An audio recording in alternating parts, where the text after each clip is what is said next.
Oh, hey, what it do, y'all? It's your boy E2 coming. What is my name? See, COVID got us all messed up. I don't even know what my name is no more. It's your boy E2 Blue coming back at you. What's going on, y'all? Look, you know, I don't know. I don't know what to tell you. I apologize. But anywho, guys, girls, ladies and gentlemen of the jury, we are here today to talk about our Dallas Cowboys. Shout out to my coworker Mo. We was talking about the team and stuff this morning or whatever, but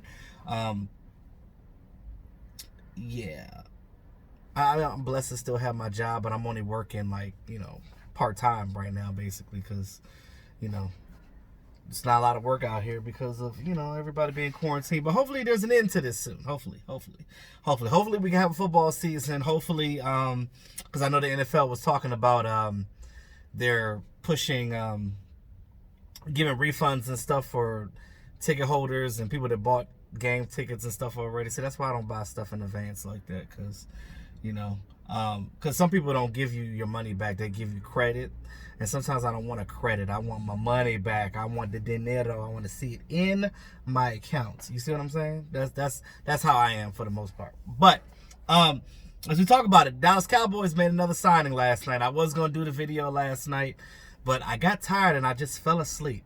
I don't know, like I woke up this morning, I was like, damn, I ain't do the video. I thought I did the video, but I didn't do it. I didn't do it.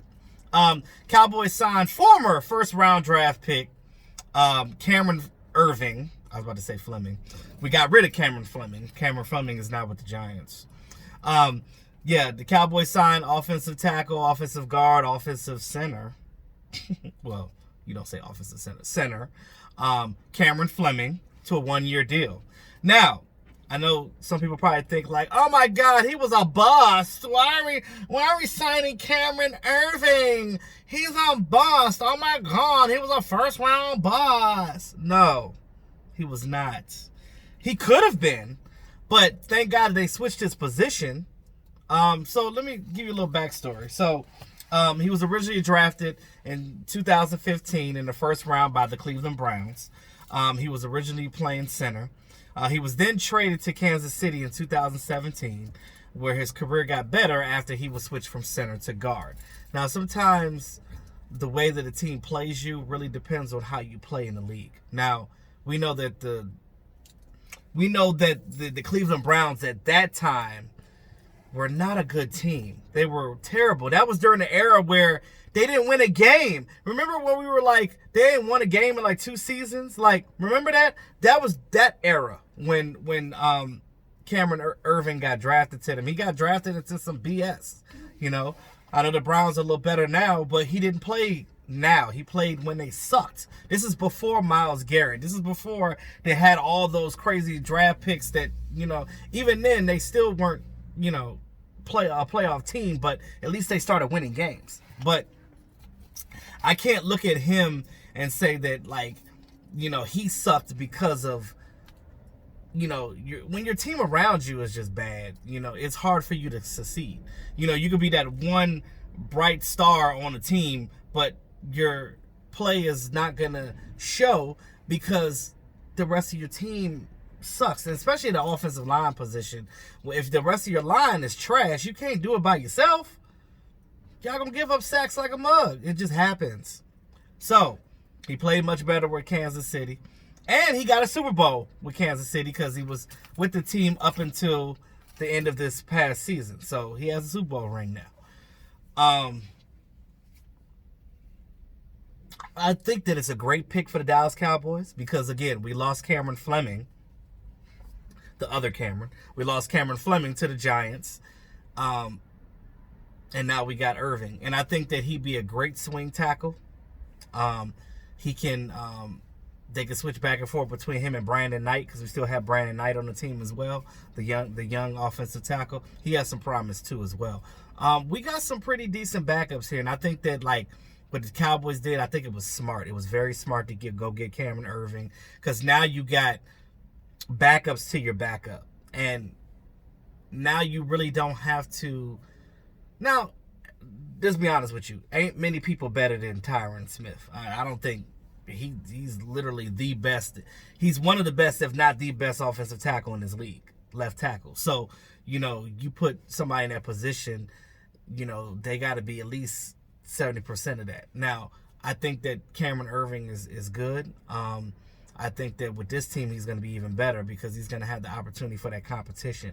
And on a better team like how we have now, with offensive linemen that actually know what they're doing, I think that it will help out. Now, he did good with Kansas City as well because they had a much better offensive line than the Browns did at the time. So, I think that it's a good pickup. The Giants are dumb. I don't know what the Giants were doing. Let's talk about that for a second. The Giants should have signed him before we did. I mean, I know they got Will Hernandez over there. They got their draft pick, Andrew Thomas, that they got in the first round this year. And then they got some other pieces. I think they got Nate Solder now that they got from that they picked up from the Patriots a few years back. And, I mean, they got some decent offensive linemen now. But I thought that they would have picked a guy like Cameron Erving as well because maybe they didn't want two offensive linemen named Cameron on the team because they already got Fleming from us. I think because the Giants are too focused on picking all the Cowboys' old players, they didn't realize what else was out there. But, yet again, the Cowboys one-upped another team in the division. We one-upped every team in the division for a player this year.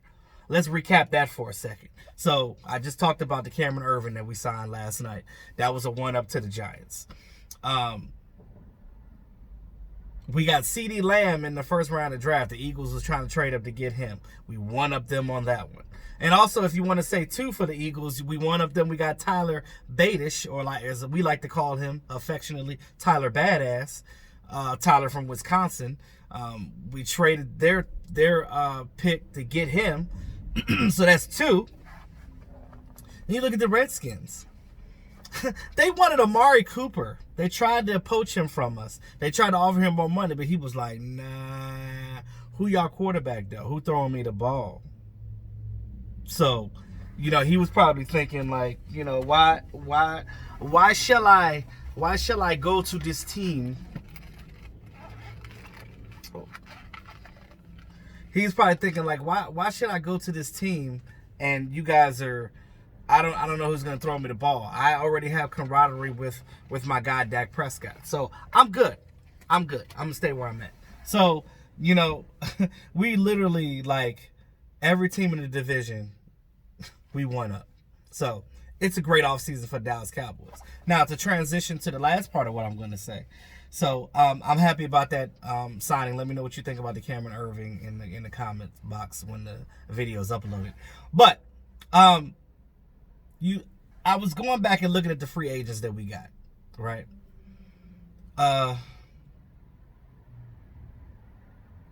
Let's talk about it for a second. So we got Gerald McCoy, defensive tackle. We got defensive tackle Don Terry Poe. We got defensive end Alden Smith. We got safety HaHa Clinton Dix, or I should say Hashan, which is his real name.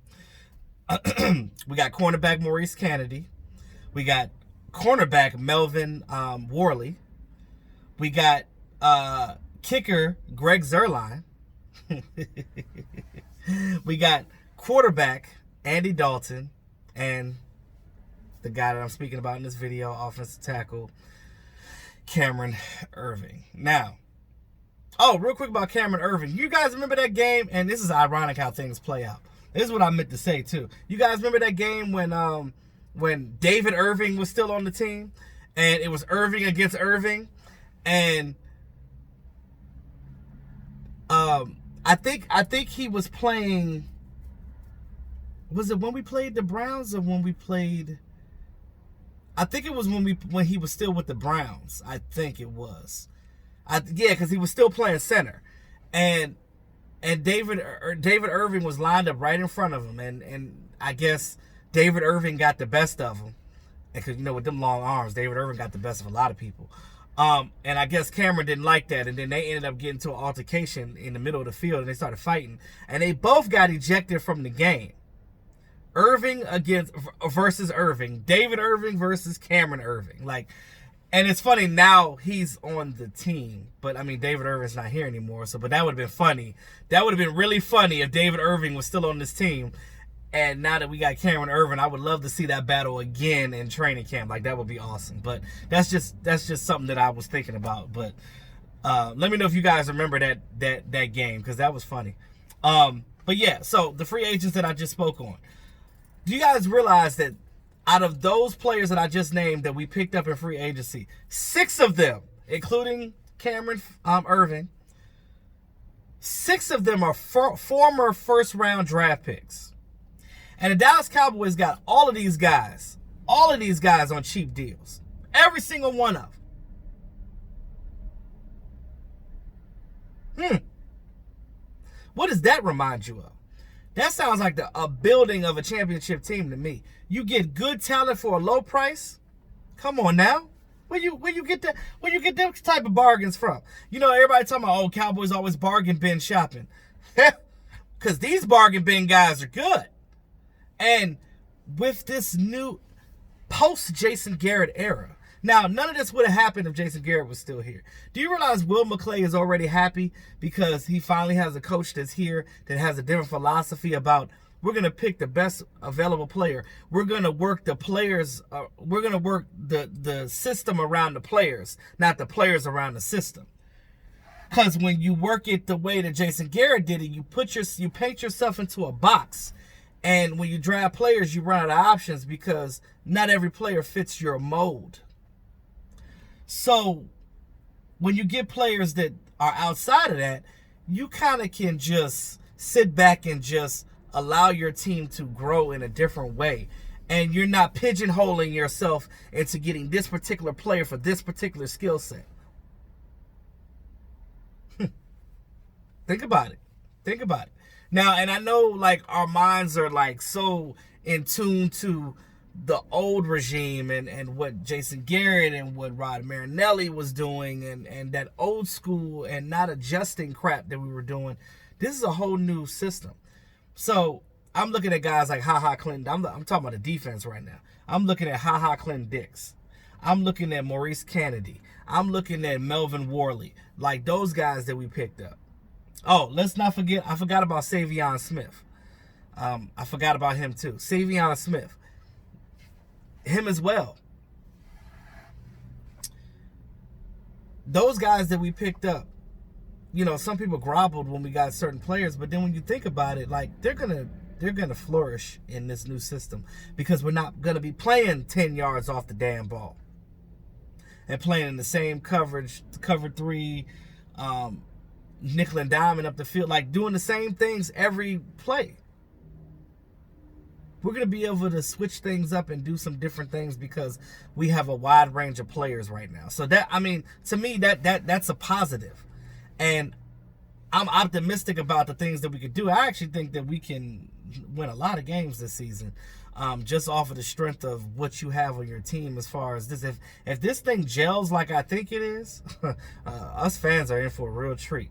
Now, real quick before I end the video, like this whole Andy Dalton talking, even Bengal fans are like, oh, he's going to be Dak Prescott's replacement. No, man. He's Dak Prescott's backup, and he's an insurance policy just in case Dak Prescott, you know, things don't go right with the contract and he holds out or something. Now, Dak Prescott has never been a selfish individual.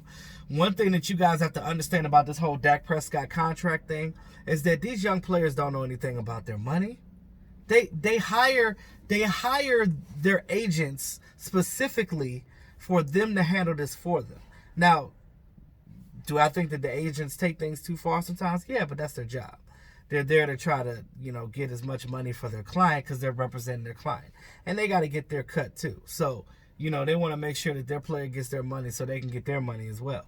So, the biggest issue is, we already know, it's not about any dislike towards Dak or because he's black or anything. It ain't got nothing to do with that. The real issue is the money. It's as far as the time of the contract. Dak Prescott or his agent wants a shorter contract so his client could double dip. The Dallas Cowboys would love to give him 38, 37, maybe 40 mil. But even at 40 mil, you get a 5-year contract or 4-year contract, you can pretty much pay him what? When you look at it from year to year, depending on what you have in guaranteed money, that could be 10 to 15 mil a year, depending on how you structure the contract. So if you have a longer contract, you can spread that money out so it's not tearing your cap to hell. So just think about it from a business standpoint, guys. And I don't want to hear no more about this. He don't deserve this. He don't deserve that. Who the hell are you to tell a grown man what he deserves as far as money? Because I'd be damned if I'm going to be working a job and somebody tell me what I deserve hourly, yearly, weekly, whatever the situation is. Because we going to fight. You going to tell me how much you think I deserve? How dare you? So look at it like that. Stop talking about what a player deserves. Who cares?